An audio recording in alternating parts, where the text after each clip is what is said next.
On my daughter's wedding day, an anonymous text arrived, "Don't go to the wedding. Run." I didn't run.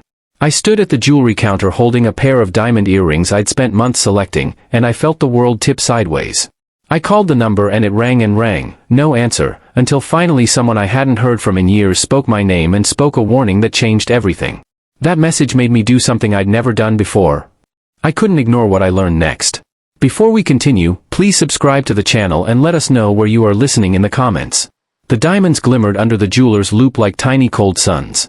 I watched the facets catch the light and thought of the look on my daughter Emily's face when she opened the box. For months I'd gone back and forth between styles, budgeting, and second-guessing. $15,000 was a lot to spend on a pair of earrings, but after Evelyn died 10 years ago, moments like this mattered even more. This was my last chance to do something right for my daughter on a day that was supposed to be perfect. The salesperson at the boutique, polite, patient, used to handling nervous buyers, set the velvet box into my hands with the practiced care of someone who wrapped objects that never asked questions. "These will be perfect for the bride," she said. I signed the charge, my handwriting a little shakier than usual. The Tiffany bag felt heavier when I left the counter than the box had felt beneath my palm. I kept expecting to feel light, to feel the relief that buying a meaningful gift used to bring. Instead, unease crowded in like a shadow. My phone buzzed once in my jacket. I glanced down, expecting a confirmation from the florist or one of the vendors. Instead the screen lit with 3 short words that made my stomach drop: "Don't go to the wedding. Run." The mall around me kept moving. Families, tourists, a couple walking hand in hand, everyone going about their day. I read the message again and then again. I tried to think of who could know I was buying the earrings. Not many people. Emily had kept the details of where she wanted to be married quiet until the last minute. The vendors knew. My assistant Margaret knew. Who else? I dialed the number. It rang and rang, answering machine, no name. I tried again. Nothing. The salesperson watched me, concern crossing her face. "Sir, are you all right?" she asked. I nodded and forced a smile I didn't feel. "Just wedding nerves," I lied. The lie came easily. I've built things my whole life by staying calm in crises. There's always a plan to make things right. But this time the plan felt like someone else's map scrawled over the one I trusted. I left the mall with the Tiffany bag under my arm and walked to a small cafe near the food court. I needed coffee and a place to think. The bag sat on the table like evidence. I checked the phone about a dozen times in 30 minutes. Another message arrived from the same number: "I'll explain everything later, but don't go home today. Trust me." That message was all warning and no detail. My first instinct was to dismiss it: spam, a prank.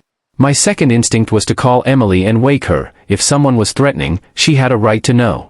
Then a third, quieter voice in me, the one that's kept me alive through bad deals and blown deadlines, said to slow down and verify. Whoever sent the messages wanted me to react. They wanted to control my movements. That itself felt dangerous. I booked a room at the Renaissance Cleveland Hotel for the night, the kind of small precaution that felt absurd and necessary at the same time. Room 815. High floor. City view.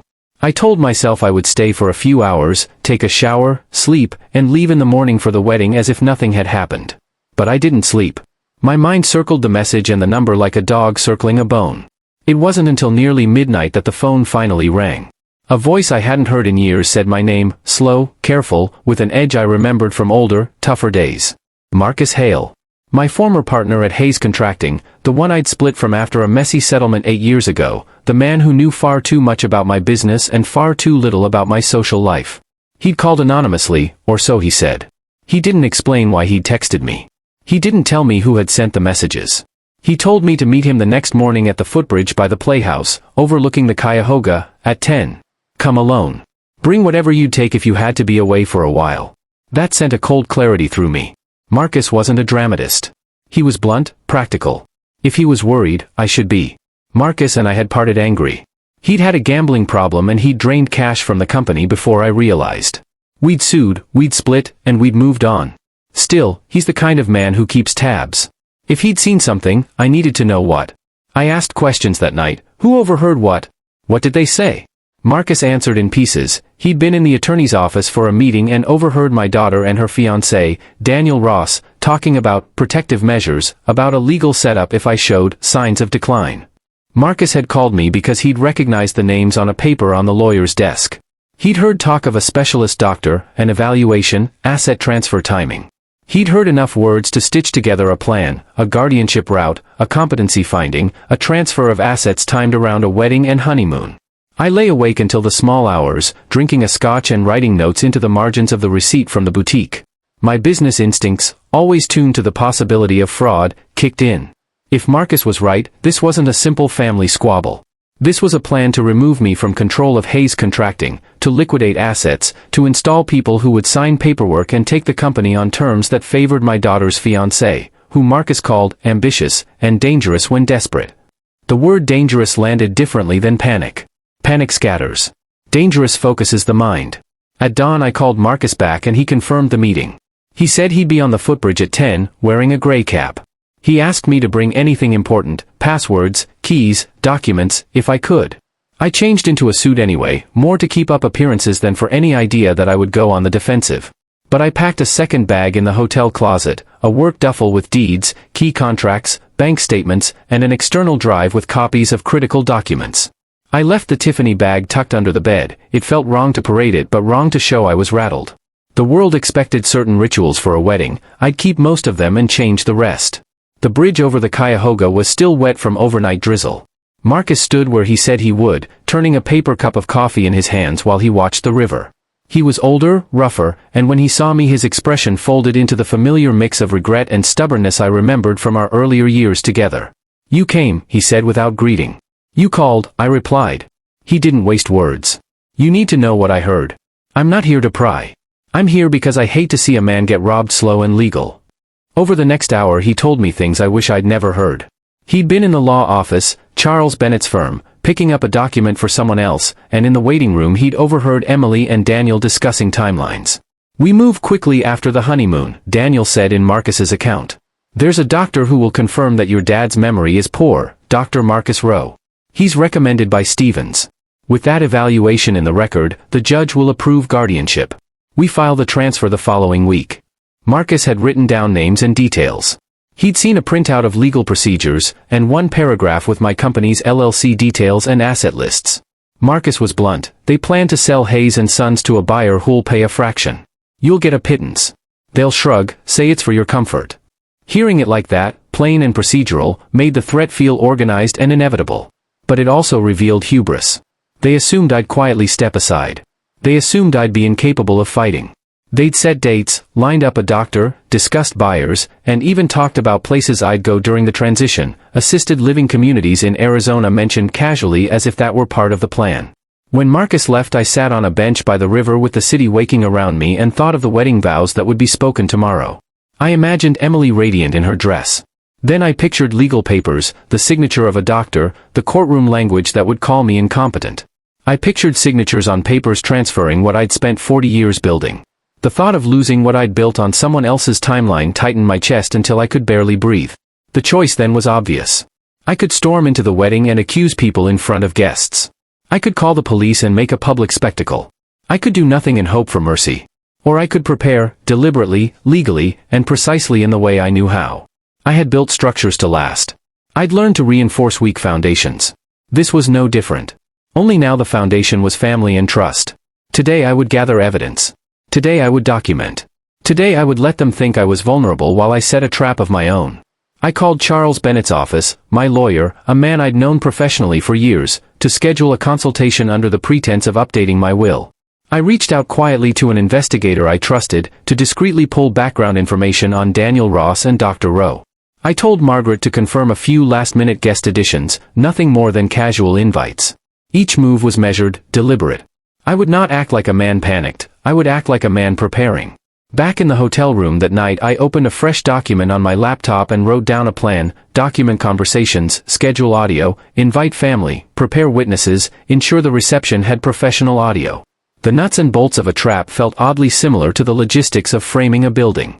You prepare, you reinforce, you ensure witnesses can see what you see. You make it impossible to deny. This was going to be ugly, but it would be necessary. And somewhere, in the back of my mind, I thought of the Tiffany box on my bed and the way Emily had smiled the first time she tried on a pair that nearly matched these earrings. What I was about to do would change everything. It might break her forever. It might end the family. It might also save me from being erased at the stroke of a pen. I went to sleep with the sound of the city in my ears and a plan as solid as concrete forming in my head. The Renaissance Cleveland room was too quiet. Even the hum of the air conditioner seemed careful not to intrude on what I was thinking. I moved between the desk and the window in slow, repeated loops, pacing the carpet until the pattern might as well have been burned into it. My notes from the conversation with Marcus lay spread across the desk like evidence in a detective's case: names, dates, words I wished didn't belong near my daughter. Sometime past noon, I dialed an Uber to take me to Bennett and Hale Law Group, Charles Bennett's office. He'd handled paperwork for Hayes & Sons for years, drafting contracts, reviewing acquisitions, negotiating licensing issues. He was the kind of lawyer who could make or ruin you depending on the thoroughness of his paperwork. I trusted him because he was predictable, careful, methodical. He was also the man whose office walls had hosted my daughter's planning session. The building was 12 floors of glass and stone, overlooking the Cuyahoga River. Inside, the lobby smelled faintly of leather and old books, a combination that always made me think of stability and long-standing trust. I gave the receptionist my name and told her I needed to speak with Charles about updating my will and reviewing estate-related questions. She smiled politely, tapped my details into her system, and said she would check his schedule.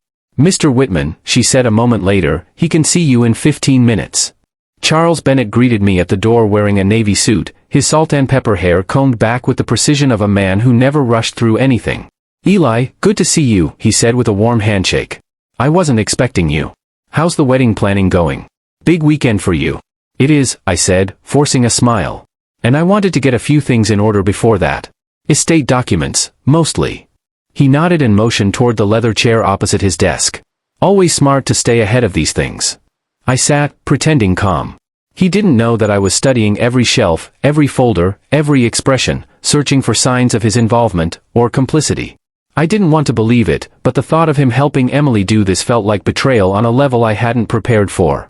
I cleared my throat. "Before we go over my will, I wanted to ask a general question. Who else has come to you recently with questions related to guardianship or power of attorney?" Charles lifted his eyebrows slightly. "Well, I can't disclose identities or details. Attorney-client confidentiality, of course. I'm asking generally," I pressed gently. "No names. Just whether it's something you've dealt with recently." He paused. "Truthfully, yes. There was a client asking questions about guardianship procedures. Very high level. Mostly theoretical." My stomach nodded. "Was it a young couple? Late 20s? Around the age Emily and Daniel are?" Charles hesitated. That hesitation was answer enough. "Eli," he said carefully, "I can't confirm that." "But you didn't deny it," I replied, my voice settling into a calm I didn't feel. "And I have reason to believe they asked specifically about me." He leaned back slightly, the swivel of his chair almost imperceptible. "Eli, if this is about family tension." I cut him off. "Charles, I'm trying to understand whether something illegal is happening under your roof." His face changed, the professional calm slowly shifting into something more alert. "Illegal? Eli, what exactly are you suggesting?" "I'm suggesting someone used you," I said. "Used your office. Used your paperwork. Used your reputation to prepare a path to declare me incompetent and gain control of Hayes & Sons." Silence filled the room. Charles finally exhaled. "Eli, did someone tell you this?" Over the next hour he told me things I wish I'd never heard. He'd been in the law office, Charles Bennett's firm, picking up a document for someone else, and in the waiting room he'd overheard Emily and Daniel discussing timelines. "We move quickly after the honeymoon," Daniel said in Marcus's account. "There's a doctor who will confirm that your dad's memory is poor, Dr. Marcus Rowe. He's recommended by Stevens. With that evaluation in the record, the judge will approve guardianship. We file the transfer the following week." Marcus had written down names and details. He'd seen a printout of legal procedures, and one paragraph with my company's LLC details and asset lists. Marcus was blunt. "They plan to sell Hayes & Sons to a buyer who'll pay a fraction. You'll get a pittance. They'll shrug, say it's for your comfort." Hearing it like that, plain and procedural, made the threat feel organized and inevitable. But it also revealed hubris. They assumed I'd quietly step aside. They assumed I'd be incapable of fighting. They'd set dates, lined up a doctor, discussed buyers, and even talked about places I'd go during the transition, assisted living communities in Arizona mentioned casually as if that were part of the plan. When Marcus left I sat on a bench by the river with the city waking around me and thought of the wedding vows that would be spoken tomorrow. I imagined Emily radiant in her dress. Then I pictured legal papers, the signature of a doctor, the courtroom language that would call me incompetent. I pictured signatures on papers transferring what I'd spent 40 years building. The thought of losing what I'd built on someone else's timeline tightened my chest until I could barely breathe. The choice then was obvious. I could storm into the wedding and accuse people in front of guests. I could call the police and make a public spectacle. I could do nothing and hope for mercy. Or I could prepare, deliberately, legally, and precisely in the way I knew how. I had built structures to last. I'd learned to reinforce weak foundations. This was no different. Only now the foundation was family and trust. Today I would gather evidence. Today I would document. Today I would let them think I was vulnerable while I set a trap of my own. I called Charles Bennett's office, my lawyer, a man I'd known professionally for years, to schedule a consultation under the pretense of updating my will. I reached out quietly to an investigator I trusted, to discreetly pull background information on Daniel Ross and Dr. Rowe. I told Margaret to confirm a few last-minute guest additions, nothing more than casual invites. Each move was measured, deliberate. I would not act like a man panicked, I would act like a man preparing. Back in the hotel room that night I opened a fresh document on my laptop and wrote down a plan, document conversations, schedule audio, invite family, prepare witnesses, ensure the reception had professional audio. The nuts and bolts of a trap felt oddly similar to the logistics of framing a building. You prepare, you reinforce, you ensure witnesses can see what you see. You make it impossible to deny. This was going to be ugly, but it would be necessary. And somewhere, in the back of my mind, I thought of the Tiffany box on my bed and the way Emily had smiled the first time she'd tried on a pair that nearly matched these earrings. What I was about to do would change everything. It might break her forever. It might end the family. It might also save me from being erased at the stroke of a pen. I went to sleep with the sound of the city in my ears and a plan as solid as concrete forming in my head. The Renaissance Cleveland room was too quiet. Even the hum of the air conditioner seemed careful not to intrude on what I was thinking. I moved between the desk and the window in slow, repeated loops, pacing the carpet until the pattern might as well have been burned into it. My notes from the conversation with Marcus lay spread across the desk like evidence in a detective's case, names, dates, words I wished didn't belong near my daughter. Sometime past noon, I dialed an Uber to take me to Bennett and Hale Law Group, Charles Bennett's office. He'd handled paperwork for Hayes & Sons for years, drafting contracts, reviewing acquisitions, negotiating licensing issues. He was the kind of lawyer who could make or ruin you depending on the thoroughness of his paperwork. I trusted him because he was predictable, careful, methodical. He was also the man whose office walls had hosted my daughter's planning session. The building was 12 floors of glass and stone, overlooking the Cuyahoga River. Inside, the lobby smelled faintly of leather and old books, a combination that always made me think of stability and long-standing trust. I gave the receptionist my name and told her I needed to speak with Charles about updating my will and reviewing estate-related questions. She smiled politely, tapped my details into her system, and said she would check his schedule. "Mr. Whitman," she said a moment later, "he can see you in 15 minutes. Charles Bennett greeted me at the door wearing a navy suit, his salt and pepper hair combed back with the precision of a man who never rushed through anything. "Eli, good to see you," he said with a warm handshake. "I wasn't expecting you. How's the wedding planning going? Big weekend for you." "It is," I said, forcing a smile. "And I wanted to get a few things in order before that. Estate documents, mostly."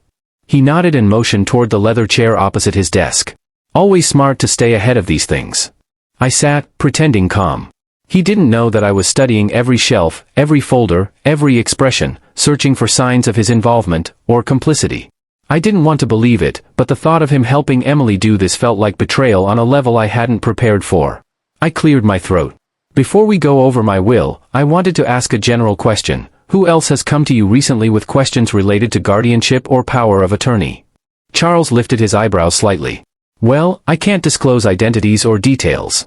Attorney-client confidentiality, of course. I'm asking generally," I pressed gently. "No names. Just whether it's something you've dealt with recently." He paused. "Truthfully, yes. There was a client asking questions about guardianship procedures. Very high level. Mostly theoretical." My stomach nodded. "Was it a young couple? Late 20s? Around the age Emily and Daniel are?" Charles hesitated. That hesitation was answer enough. "Eli," he said carefully, "I can't confirm that."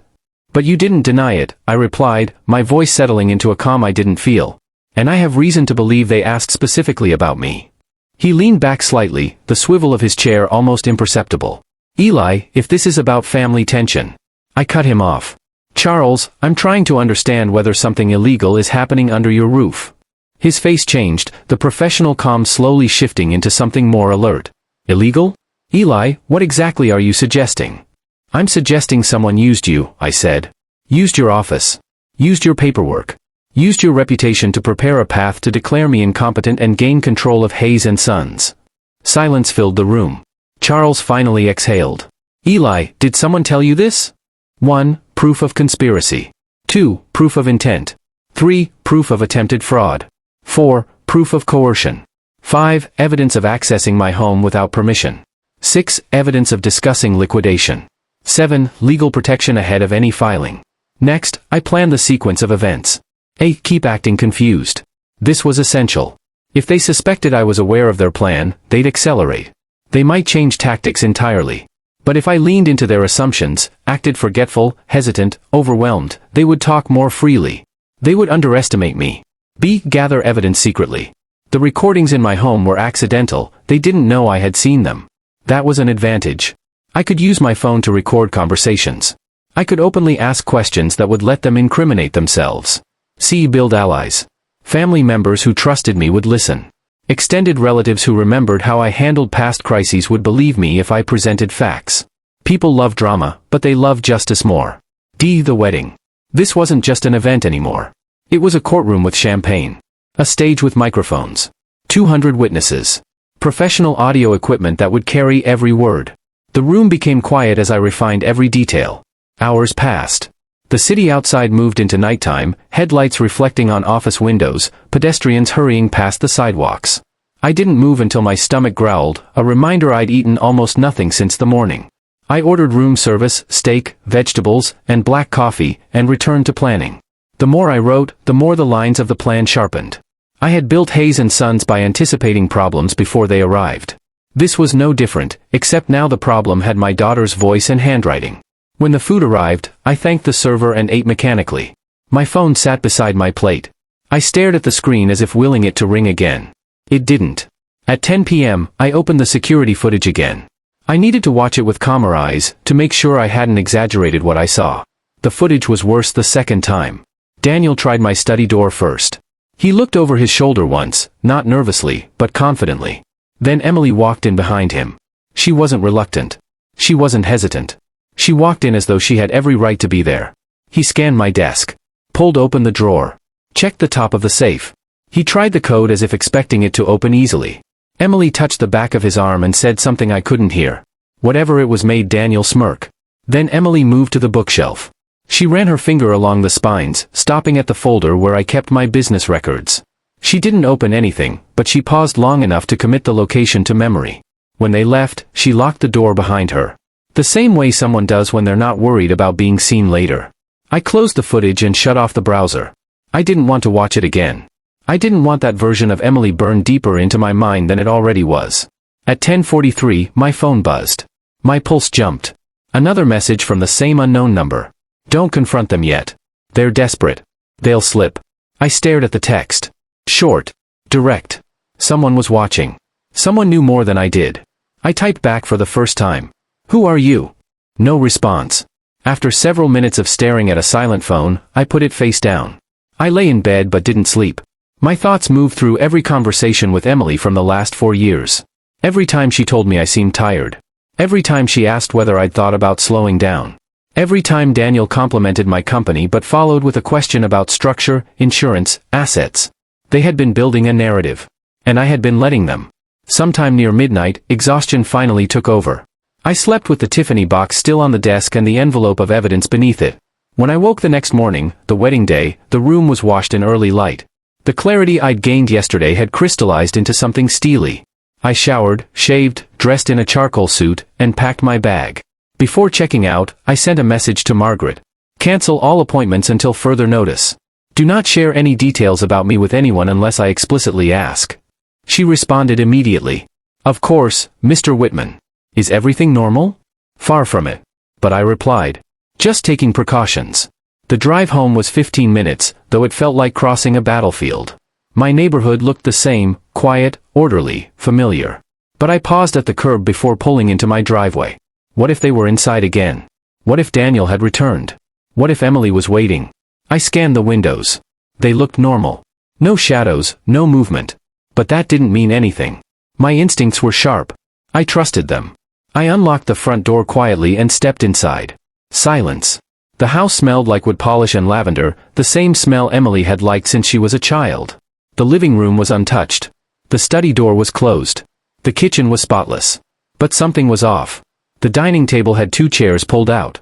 The mantel decorations were rearranged. And a small stack of envelopes sat on the counter, Emily's handwriting on each. She had been here this morning.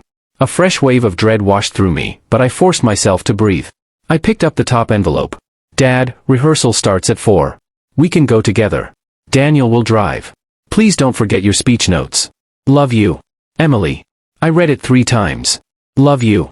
The words were so familiar, and now so foreign, that I didn't know whether to crumble or laugh. Daniel would drive me. Daniel would choose the car. Daniel would manage the schedule. Daniel would choose the route. They wanted control. They wanted predictability. They wanted to have me in their hands the day before they filed whatever they planned. I placed the envelope down and walked to my study. I opened the door and scanned the room, letting my instincts settle into the quiet. Everything looked the same. Except, the carpet rug beneath the desk had shifted slightly. Barely noticeable unless you knew the room well.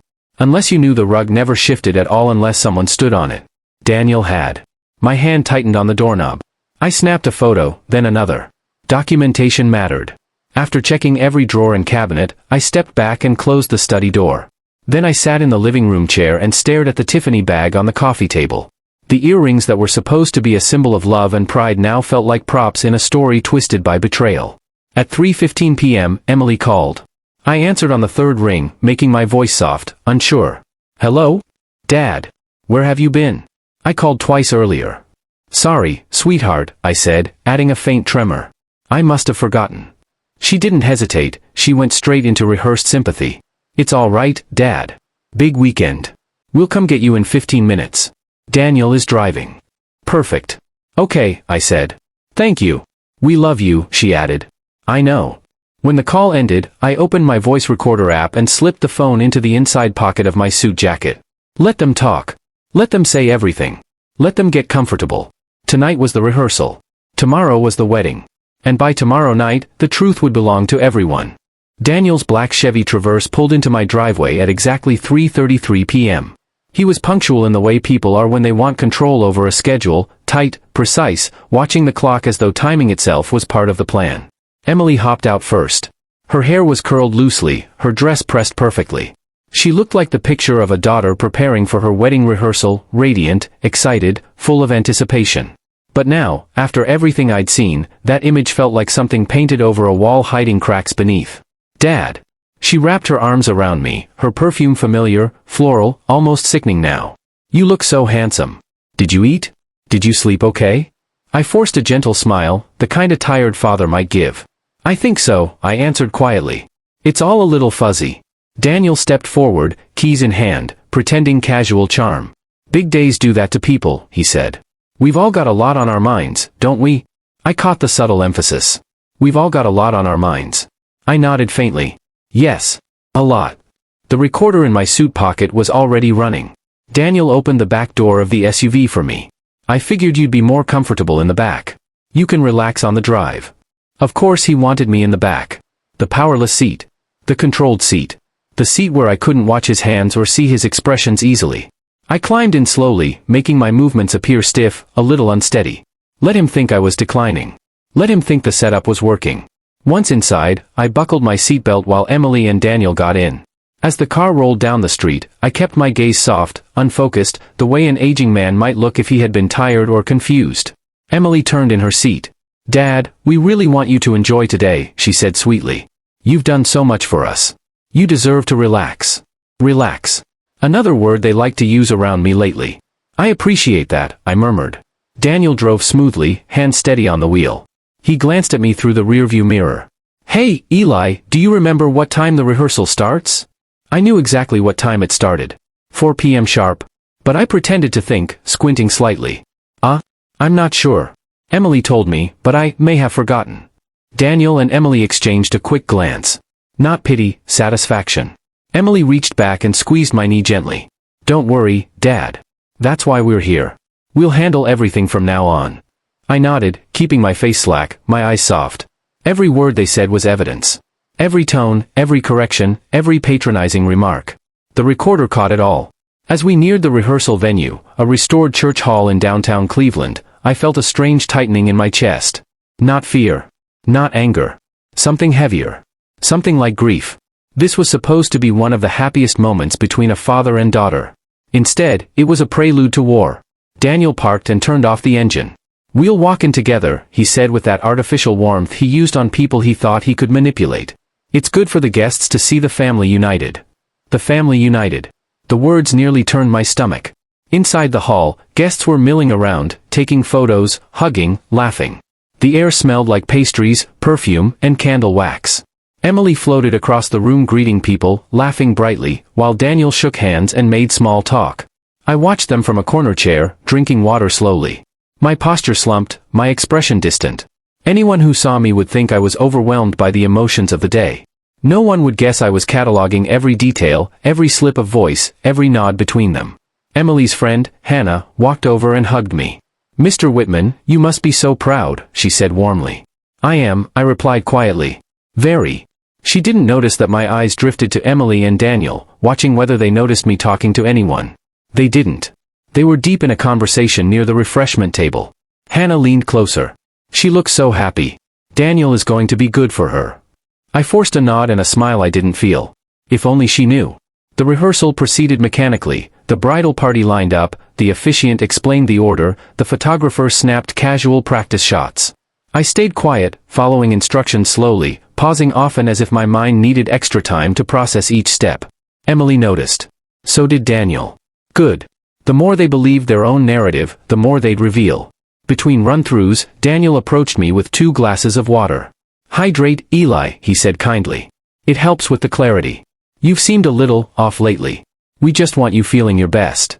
I accepted the water with trembling fingers. I exaggerated intentionally. "Thank you, son," I said. He enjoyed being called that. I'd noticed. He smiled. "Anything for family." He sat beside me, lowering his voice. "Tomorrow's going to be a big day. The kind that can be overwhelming. Don't worry if you forget lines in your speech or lose your place. Emily and I will help guide you." Guide me. They used that word often. Another synonym for control. I let my eyes drift to the floor. "I hope I don't ruin anything," I said quietly. Daniel leaned closer, his voice dropping to a whisper. "You won't ruin anything. We've prepared for everything." My pulse spiked, but I didn't react outwardly. The recorder captured every syllable.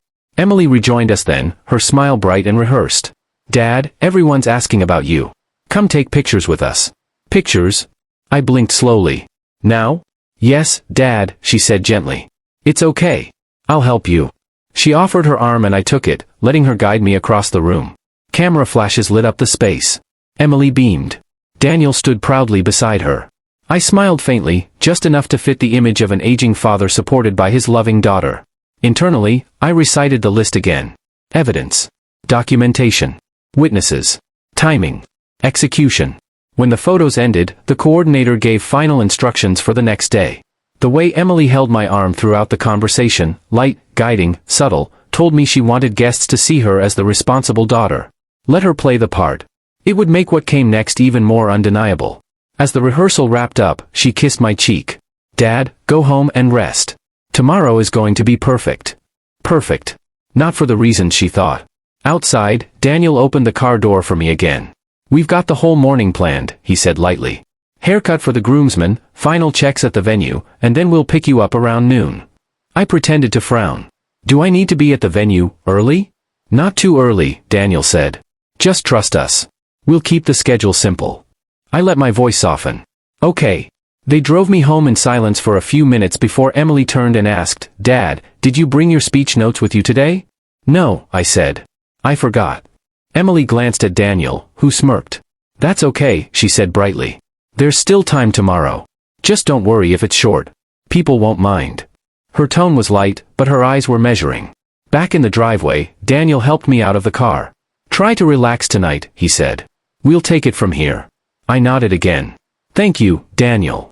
I walked toward my front door slowly, letting my shoulders slump, letting them believe the version of me they wanted to see. As soon as their SUV disappeared around the corner, my posture straightened. My face hardened. I entered the house, turned on the lights, and walked directly to the study. I closed the door, locked it, and exhaled. Then I pulled the recorder from my pocket and replayed the audio. Every word was crisp. Every attempt to manipulate me was preserved. Every hint of their plan was now evidence. Tonight, I would organize all recordings, all paperwork, all images from the security cameras. Tonight, I would reinforce the plan. Tomorrow, in front of 200 witnesses, with microphones, speakers, and an audience, their entire scheme would collapse. One word at a time.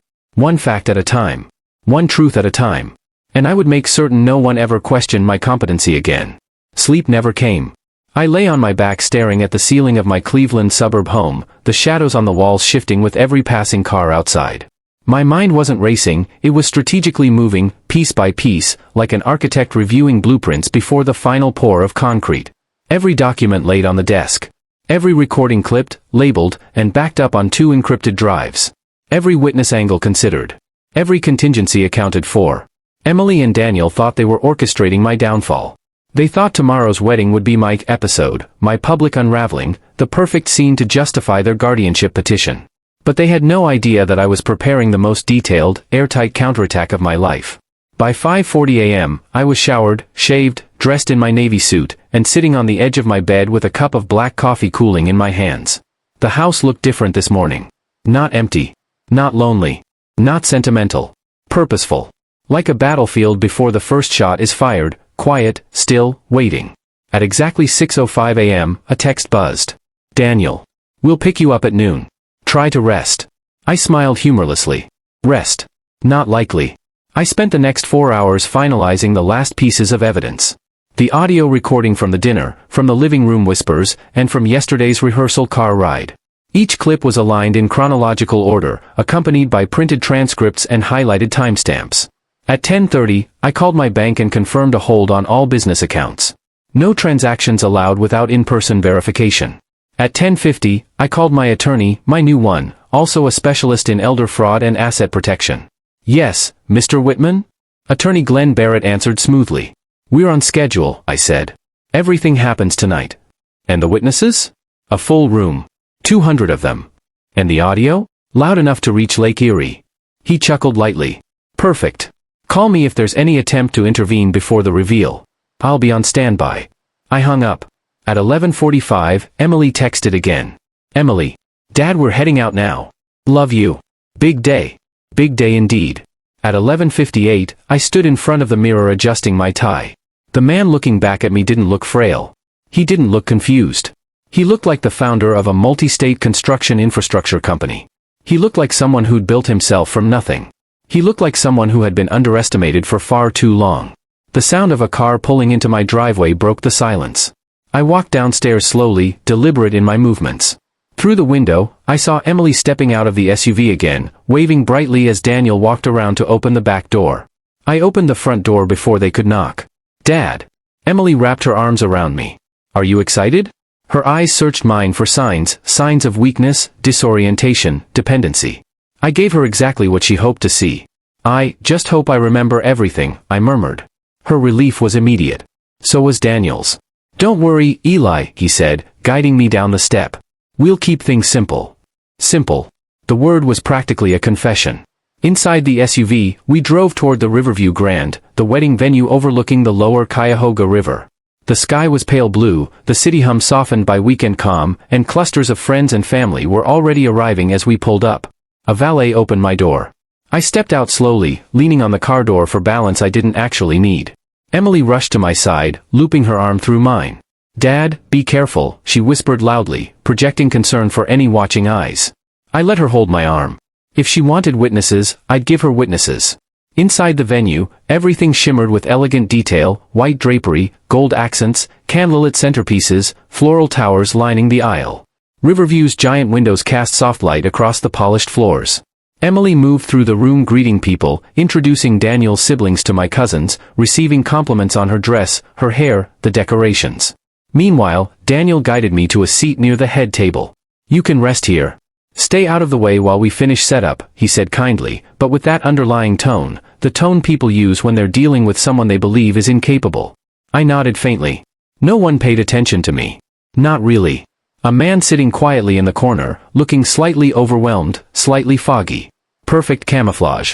From my seat, I watched Daniel stand at the bar with his brother. Though the venue buzzed with pre-ceremony excitement, their conversation was sharp, hushed. My phone recorded it all. "Is everything set for Tuesday?" Daniel whispered. "Yeah," his brother replied. "Once the doctor signs the report, guardianship shouldn't take long." The guy's practically walking evidence. My chest tightened, but not from hurt. From precision. They had just repeated everything I needed. My hand stayed still on the tablecloth. My face remained neutral, blank even, as though I hadn't heard a single thing. But inside? The storm was building. At 2:15 p.m., the wedding coordinator began gathering the bridal party for pre-ceremony photos. Emily called out from across the room. "Dad, come stand with me for a few shots." I stood slowly, making sure my movements appeared slightly sluggish. When I reached her, she kissed my cheek. "You look so handsome." "Thank you," I said softly. The photographer snapped pictures, me with Emily and Daniel, me with Emily alone again. In every frame, I looked like a loving, aging father. In reality, I was minutes away from exposing them in front of hundreds. After photos, Emily pulled me aside to a quieter hallway. "Dad," she looked nervous. "Your speech. You remembered to bring your notes." I hesitated, blinking slowly. "Notes?" Her stomach visibly dropped. "Dad, your father of the bride toast." "Oh," I said. "I may have forgotten." She swallowed. "It's okay. You can just speak from the heart. But keep it short. And simple." Short. Simple. That was their theme. They wanted me to appear incapable of complexity so their plan would look reasonable. "I'll try," I said. She squeezed my hands. "I love you, Dad." The words hit me harder than I expected. Not because they were true, but because they once had been. Then she turned and walked away. And I saw it, the quick shift in her posture, the relief, the way she immediately texted someone. Probably Daniel. Probably confirming that the episode narrative was unfolding perfectly. By 4 p.m., guests began taking their seats. Soft classical music played. The officiant stood ready. Daniel's parents chatted with mine. My relatives filled rows with excitement and confusion. They still didn't understand why I'd invited them last minute. But soon they would. The ceremony itself was beautiful, of course it was. Weddings always are, no matter the rot beneath them. Emily walked down the aisle on Daniel's arm, not mine, because she'd insisted I sit to conserve energy for the reception. Guests smiled warmly at me. A few whispered encouragingly. "She must want him to rest. Poor man, he looks exhausted. He'll be so proud when she's married." Let them think that. Let every single guest think that. When the vows were finished and the applause began, Daniel glanced at me as if checking whether I had followed any of it. I gave him a slow nod, the nod of someone trying to keep up. His shoulders relaxed. He really believed they had me cornered. After the ceremony, guests filtered into the reception hall, where tables sparkled under chandeliers and champagne waited in fluted glasses. I was guided, yes, guided, toward the head table. "Dad, sit here," Emily said, pulling out my chair for me. I obeyed, letting my hands tremble. Just slightly. Her expression brightened. She believed every second of it. Perfect. Dinner began. Speeches followed, best man, maid of honor, Daniel's parents. Laughter filled the room. Glasses clinked. Silverware tapped plates. Then the coordinator approached me with a warm smile. "Mr. Whitman, it's time for your speech." My pulse slowed. My breathing steadied. This was it. I looked at Emily. Her face was composed but anxious. She wanted a short, gentle toast. Daniel placed his hand on my shoulder. "Take your time, Eli. But keep it simple." I stood. Slowly. Deliberately. 200 heads turned toward me. My hand reached for the wireless microphone. And everything went silent. This was the moment. The moment they would never recover from. The weight of the microphone felt perfect in my hand, solid, grounded, steady. Not a tremor, not a flicker of hesitation. Just the quiet strength of a man who had spent his life speaking to boardrooms, negotiating contracts, leading crews through storms and chaos. But tonight's storm would be of my own making.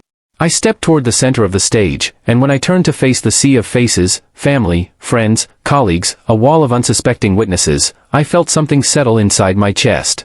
Calm. Absolute, unwavering calm. "Good evening," I began. My voice carried clearly through the speakers, warm, measured, steady. Phones lowered. Conversation stopped. Even the clinking of silverware froze midair. All eyes were on me. As father of the bride, this is supposed to be a moment, I continued, where I share fond memories, express pride, offer blessings, and welcome a new son into the family. A soft wave of smiles rippled through the room. Emily shifted in her seat at the head table, relief sweeping over her face at my gentle start. Daniel exhaled and leaned back, confident this would be the harmless, confused rambling of an old man. I let the illusion hold for one more breath. But, I said, voice sharpening just slightly, sometimes life gives us moments where truth must take precedence over tradition. The room stilled. Daniel's smile faded. Emily's shoulders tensed. I looked down at my notes, not because I needed them, but because appearing slightly disorganized helped lull them into one last sense of security. I want to speak about love, I said. Real love. Love between a parent and child. Love built on trust, loyalty, and devotion. I paused. Because without trust, there is nothing. The guests leaned forward. Emily swallowed hard. Daniel's hand slid under the table, likely toward his phone. Over the last several months, I said, I have witnessed something unexpected. Something no father should ever have to confront. A murmur spread. But rather than explain it myself, I lifted my phone, pressing the audio connection button. I thought it best to let you hear it directly from the newlyweds. Emily's eyes widened in horror. Dad, she started. Daniel's chair screeched backwards as he stood abruptly. Eli, what are you doing? I raised a hand. And the room went silent again. Then I pressed play. Daniel's recorded voice boomed through the sound system. The old man slipping faster than we expected. Once the guardianship is filed, the doctor signs off, and we get access to everything, we're set. Gasps erupted. Forks dropped. Chairs scraped. Emily's face drained of all color. Then her voice followed. He won't know what's happening. He barely remembers where he puts his keys. After the wedding, we start the process. Tuesday appointment. Wednesday filing. Friday hearing. A woman at a nearby table clapped a hand to her mouth. An elderly aunt whispered, "Oh my God." I continued playing the next clip. Daniel's voice again, cold, calculating. Sell the company before he knows what hit him. 47 million is more than enough. And after we put him in a facility, we'll have control of everything else. I paused the audio. The room was dead silent. I could hear the air conditioners humming. Slowly, I lifted my gaze to the crowd. This, I said evenly, is what my daughter and her husband have been planning. Emily burst into tears. Dad, please, you don't understand. Oh, I understand perfectly, I said, stepping toward their table. I understand that you met with lawyers regarding guardianship. I understand that you contacted a fraudulent doctor. I understand that Daniel's gambling debts exceed $300,000, and you intended to use my assets to cover them. A collective gasp rippled across the hall. Daniel lunged forward, furious. This is out of context. You're twisting. I held up a second document. Here, I said calmly, is your debt statement from Tremont Casino. Here is your second from Silver Creek Gaming. And here, I pulled out a third paper, your debt consolidation rejection. Daniel froze. Guests craned their necks to see. Emily sobbed uncontrollably. Dad, please stop. Oh no, I corrected softly. You don't get to beg now. I turned to the guests. They planned to declare me mentally incompetent. They recorded fake behavioral observations. They arranged evaluations with a doctor twice investigated for insurance fraud. And they drafted legal paperwork to seize control of every asset I spent 44 years building. A stunned uncle stood up. So everything, the wedding, the invitations, the sweet concern, was all an act? Yes, I said. Every bit of it. Emily shook her head violently. No. It wasn't all like that. Dad, we just. You just? I snapped. My voice cracked like a whip. You just planned to institutionalize me while you drained every account I have? Her sobbing turned hysterical. I didn't want to. Daniel said. Daniel slammed his fist onto the table. Don't you dare blame this on me. You brought the paperwork to the lawyer. Chaos erupted. Shouting. Family members rising. Others sitting in stunned disbelief.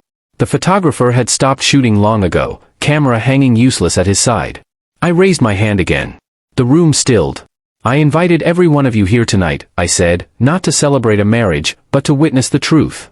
I turned toward Emily. My only child. My daughter. The one I held in my arms the day she was born. The one I worked myself half to death to give a better life to.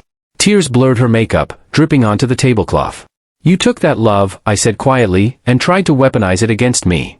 Her breath hitched. You broke something tonight, Emily. Something you can't fix. The silence that followed felt like the longest minute of my life. Then I reached inside my jacket and pulled out a thick envelope. This, I said, placing it on the table in front of her, is a copy of my new will. Every asset, my home, my company, my accounts, has been transferred to charitable trusts. You and Daniel inherit nothing. Emily choked on a cry. And this, I added, placing a second envelope beside Daniel, is a fraud and elder exploitation report. Already filed. Already signed. Already being reviewed. Daniel's face twisted into panic. You can't do this. You can't take everything. I leaned in. You tried to take everything from me. Daniel stepped forward aggressively, until two cousins, both former Marines, blocked him with crossed arms. I turned back to the crowd. Ladies and gentlemen, thank you for tolerating this interruption. You may leave at any time. Half the room stood immediately. The other half remained frozen, dazed, shattered. Emily collapsed into her chair, face buried in her hands. Daniel paced like a cornered wolf. I walked off the stage with steady steps and gave the microphone back to the coordinator, who looked pale and shaken. Behind me, people whispered, gasped, murmured, argued, and realized that the wedding they had come to celebrate had turned into something else entirely. A reckoning. The truth laid bare under crystal chandeliers. I left the hall without looking back. Not at Emily. Not at Daniel. Not at the ruins of the celebration they had built on a foundation of greed. Outside, night had settled over the Cuyahoga River. The water moved slowly, silently, carrying reflections of city lights across its surface. The air felt cold, clean, real. I walked to my car, unlocked the door, and got inside. My hands rested on the steering wheel. My pulse steady. My breathing even. Tomorrow would bring fallout, anger, consequences. But tonight? Tonight, justice had finally spoken. The drive home took 28 minutes, though I remembered almost none of it. My mind stayed anchored in the echo of that hall, the gasps, the whispers, the cracks in Emily's voice, the tremor of fury in Daniel's. Even with the streetlights flashing past and the radio off, their words replayed, layered over each other like a storm rolling through a canyon. When I turned into my driveway, everything felt unnaturally still. The porch light glowed warm against the brick exterior of my house, the same house where Emily learned to ride her bike, where her school photos still hung in the hallway, where Margaret and I once hosted holiday dinners that stretched into midnight. The memories clung to the walls like old wallpaper, familiar, comforting, and painful. I stepped inside, locking the door behind me. The silence was heavy, almost suffocating. For the first time since discovering the betrayal, I allowed myself to sit on the living room couch and feel the weight of what had happened, not the rage, not the strategy, but the grief. Grief that my little girl had turned into someone who saw my life's work as a payday. Grief that she listened to Daniel over the man who raised her. Grief that the person I loved most in the world had become a stranger. I leaned forward, elbows on my knees, hands clasped. My eyes scanned the room, the framed family photo from a Florida vacation 15 years ago. Emily in her cap and gown at high school graduation, the quilt Margaret had sewn before she passed away. A lifetime of memories, now overshadowed. My phone buzzed. I stared at the screen. Emily, 12 missed calls. Daniel, 9 missed calls. Unknown numbers, 3 missed calls. Then the text messages began pouring in. Most from family members. Aunt Linda. I can't believe this happened. Are you okay? Cousin Mark. Proud of you for standing up for yourself. Call me if you need anything. Emily. Dad, please talk to me. Please. I made a mistake, just talk to me. Please answer. Dad. Dad, I'm begging you. Please pick up. I placed the phone face down. Not tonight. I let my eyes close for a moment, breathing slowly. The clock on the mantel ticked softly, filling the quiet with a delicate rhythm. For an instant, I felt the fragile pull of exhaustion tug at me, but sleep was something far away, something for another day, another life. I stood and made my way to the study, switching on the desk lamp. The room greeted me like an old friend, intact, predictable, loyal. I opened the file where I had stored all the copies of evidence, the audio transcripts, the bank statements, the legal papers, the printed text messages from Henry. I reviewed everything again, not because I needed to, but because the ritual grounded me. At 12:41 a.m., another text arrived. Emily. I'm coming over. My stomach tightened, not with fear, but with anticipation. I expected this. She wouldn't collapse quietly. She would try to save whatever she could. The doorbell rang 10 minutes later. I opened the door slowly. Emily stood under the porch light, makeup smeared, hair undone, still in her wedding gown, wrinkled, stained, dragging on the concrete. She looked like someone who had run through a storm. Dad, her voice cracked. Please let me in. I stepped aside silently. She entered the living room and looked around as though expecting the house to reject her. She hovered near the doorway, clutching her dress with trembling fingers. Please sit, I said. She sank onto the couch like it was the only thing keeping her upright. Her sobs were quiet now, soft, fragile, like she was terrified of breaking the silence again. She tried to speak but swallowed. I don't know where to start. The truth is usually a good place, I said. Her eyes filled again. I never meant to hurt you. Yes, you did, I corrected gently. You just didn't expect consequences. She winced. Dad, I'm sorry. I was scared. About money. About our future. Daniel said the business wouldn't survive long. He said you were making mistakes, big ones, and I believed him. I studied her face. The girl who once asked me to chase monsters from her closet. The teenager who ran to me crying after a breakup. The young woman who used to call me for advice on everything from work to furniture. Now reduced to this. What about the guardianship paperwork? I asked softly. The doctor? The evaluation? She squeezed her eyes shut. Daniel said it was temporary. Just until everything stabilized. I know it sounds crazy now, but he made it sound like you needed help. Like you weren't yourself. I let him convince me of things about you that weren't true. You listened to him over your own father? Her voice cracked on the answer. Yes. And you helped plan to put me in a facility? She hunched forward like she'd been struck. I thought it would be safer. Safer for who? I asked. She didn't answer. The silence twisted between us. Finally, she whispered, Dad. I made the biggest mistake of my life. Which one? I asked. Choosing Daniel? Choosing greed? Or choosing to betray me? She sobbed again. All of it. I looked at her for a long moment. Why are you here, Emily? She wiped her face. To ask if there's any chance you'll forgive me. The words hung in the air. Heavy. Impossible. Painful. Dad, I don't care about money anymore. I don't care if I inherit nothing. Just please, don't stop being my father. I closed my eyes briefly. The ache in her voice was real. So was the damage she'd done. You hurt me, Emily, I said quietly. More deeply than anyone else ever could. I know, she whispered. I know. And I'm willing to spend the rest of my life making it right. Her desperation was raw, unfiltered. Then she added something that surprised me. Daniel is gone. I opened my eyes. Gone? He left. After the reception. Packed his things and took off. He said it was all my fault, that if I'd kept you under control, none of this would have happened. She paused. He said he wasn't going to jail for me. I exhaled slowly. And there it was, the truth snapping its final thread. When did he leave? I asked. Right after I tried to call you the third time, she said. He told me I ruined everything and drove off.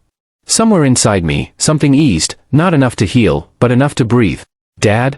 I have nowhere to go, Emily whispered. I looked at her. Really looked. She wasn't an innocent victim. She wasn't a child. She wasn't a mastermind either. She was a grown woman who made terrible decisions driven by fear, greed, and the wrong man's influence. I let a long silence pass. Then I said, you can stay here tonight. Just tonight. Her eyes filled with gratitude. Thank you. But Emily, I added firmly. Forgiveness will take time. Maybe a long time. Maybe forever. I don't know yet. She nodded, shoulders shaking. I understand. I'll help you stand on your own, I said. But I won't rebuild what you tried to destroy. She bowed her head. You'll sleep in the guest room. We'll talk tomorrow. She stood, wiped her cheeks, and walked slowly down the hallway. I watched her go. For the first time all day, I felt something other than anger or sorrow. I felt clarity. The war was over. The enemy had fled. The soldier remained. But the battlefield wasn't empty. Not yet. I stayed up for another hour, sitting in my chair, listening to the quiet house settle around me. Emily was here. Daniel was gone. Justice had been delivered. Tomorrow, the rebuilding would begin. Not of my company. Not of my estate. But of whatever was left of my family. Morning light crept through the blinds in thin, fragile lines that stretched across the hardwood floor and ended at the edge of the guest room door. For the first time in years, the house felt both full and hollow.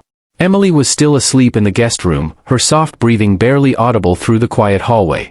I stood in the kitchen, pouring coffee into my favorite ceramic mug, the one Margaret bought from a roadside shop in Tennessee. The smell filled the room, warm and steady, grounding me in a way nothing else had lately. My phone buzzed. A text from attorney Glenn Barrett. Ready when you are. We'll finalize asset restructuring today. Another text followed from cousin Mark. Don't forget, family meeting later. Everyone wants to check in. And then, Emily. Good morning, Dad. Can we talk? I sipped my coffee slowly before replying. Me. In the living room. Come when you're ready. 10 minutes later, she appeared, hair tied back, still in yesterday's dress shirt she'd borrowed from the closet, eyes swollen but clearer than last night. Morning, she whispered. Have a seat. She sat across from me, hands clasped tightly in her lap. The silence stretched, fragile but necessary. Did you sleep? I finally asked. A little, she said. Mostly I just thought. I nodded. Good. She exhaled shakily. Dad, about last night? I'm still trying to understand how I got so lost. I mean, I know what I did. I know it was terrible. But I keep thinking, how did I let Daniel twist everything so badly? You let him, I said calmly. That's the truth. She swallowed hard. I don't say that to shame you, I continued. I say it because until you accept responsibility, you can't move forward. Her eyes shimmered. I'm trying. I know. I leaned back in my chair. What's your plan now? I don't know, she admitted. My car is at the venue. My husband, if I can even call him that, ran off. I don't have a home. I don't have a job anymore since I left mine to plan the wedding. My savings, well, they're not enough. Not enough for what? I asked. For anything, she whispered. That's the first honest thing you've said in months. She looked up, startled. I held her gaze, firm but not cold. Emily, I'm going to help you. But not the way you expect. She blinked. What do you mean? I'll give you a place to stay temporarily. I'll help you get back on your feet. But there will be conditions. She nodded quickly. Anything. First, I said, you will start therapy. Not because you're broken. Because you need help understanding why you chose the path you did. Her eyes filled again, but she didn't look away. Okay. Second, you will find work. Real work. Any work. Your independence depends on you rebuilding your life one brick at a time. I understand. And third, I paused, letting the weight settle. You will not ask me about money. You will earn your own. She nodded again, this time slower. I won't. I promise. I studied her for a long moment. Her face was tired but honest, more honest than I'd seen in years. Maybe for the first time since Margaret's passing, she wasn't hiding behind expectations or guilt or manipulation. She was simply Emily. And Emily was trying. I softened slightly. I don't know where our relationship will be in a month, or a year. I don't know what this road looks like. But you're my daughter. And I'm willing to start rebuilding. Her breath hitched. Dad, thank you. Don't thank me yet, I said gently. This will take time. We're not who we used to be. A tear slid down her cheek. She didn't wipe it away. I stood and walked to the window. Outside, the neighborhood was beginning to stir, kids riding bikes, 2 men walking dogs, a couple jogging past the corner. Life continued, as it always did. Emily approached slowly and stood beside me. What about Daniel? She asked quietly. What happens now? I met her eyes. Daniel made his choice. And he ran when the consequences arrived. That tells you who he is. She nodded. Do you think he'll come back? No, I said. And I hope he doesn't. She exhaled, relieved and sorrowful at the same time. I placed a hand on her shoulder. This is your life now, Emily. Not his. She nodded again. I know. We stood there in silence until my phone buzzed again, another message from Attorney Barrett. Meeting at 2 p.m. Bring documentation. Emily glanced at the notification and swallowed. I know you're busy. I won't get in the way. You're not in the way, I said. But I am busy. I'll go get my things from the venue later, she said. I'll walk if I have to. No, I replied. I'll drive you. Your car is still in the parking lot. We'll get it today. Her eyes softened, grateful. Okay. She turned to leave, then stopped. Dad? I know things can't go back to what they were. But maybe, she paused, searching the floor. Maybe they can be better someday. Better in a different way. Maybe, I agreed. She disappeared down the hallway toward the guest room. I stood there for another minute, letting the quiet settle around me. The storm was ending. But the rebuilding, slow, methodical, necessary, was just beginning. By afternoon, we drove to the Riverview Grand to retrieve Emily's car. The staff avoided eye contact, the fallout of last night lingering like smoke. Emily stepped out of my car, still wearing the borrowed dress shirt, wedding gown folded on her lap. As she walked toward her parked sedan, several workers whispered. She kept her head down. She'd learned humility now. Humility forged the strongest people. When she returned with her keys, she paused beside my driver's side window. I'll come home later tonight, she said softly. After I get some clothes. Drive safely, I replied. She gave a small nod and left. At 2 p.m., I met Attorney Barrett at his downtown office. We finalized the asset protections, trust transfers, corporate reinforcements, and new legal restrictions. Everything was sealed, notarized, locked into place. Emily would never have the power to dismantle my life again. No one would. When the meeting concluded, Barrett closed the folder and looked at me. "You did the right thing," he said. "Families can wound deeper than strangers. But you handled this with precision." "Thank you," I said. "It needed to be done." "It did," he agreed. "But what comes next is up to you." His words stayed with me the entire drive home. That evening, Emily returned with a small duffel bag. She cooked dinner, simple pasta, slightly overcooked, but she tried. We ate in the dining room, the two of us sitting across from empty chairs that once held Margaret and hopeful futures. After dinner, she washed every dish, wiped the counters, swept the floor. She was trying. Slowly. Steadily. And I found myself allowing it. Later, she approached the hall closet where Margaret's wedding quilt hung folded on the top shelf. Emily touched the edge gently. "I miss her," she whispered. "So do I said. Another silence passed, the kind that does not hurt but simply exists. Finally, she looked at me with something like hope. "Dad, do you think Mom would forgive me?" I paused. "Yes," I said quietly. "But she would expect you to earn it." Emily nodded, tears glistening. And for the first time since everything began, I believed that maybe, just maybe, Emily could become someone worth forgiving. Weeks passed. Then months. Emily found a job, nothing glamorous, but honest work. She saved her money. She attended therapy. She apologized to relatives.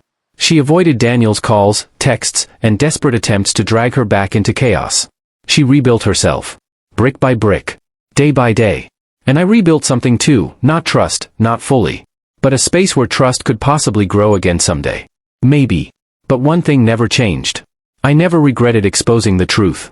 If I had walked into that wedding blind. If I had ignored the messages. If I had trusted my feelings over the evidence. I would be living in a facility right now. My business gone. My home sold. My freedom erased. My dignity stolen. Sometimes justice has a price. Sometimes love requires boundaries. Sometimes the most painful truth is the most necessary one. And sometimes, just sometimes, the scariest thing a family can face is the truth spoken out loud. If you made it to the end of my story, thank you. Before you scroll away, don't forget. Please like this video, subscribe to the channel, and tell us where you're listening from in the comments. And if you want another story filled with twists, betrayal, and justice, click the next video on your screen. Thank you for watching.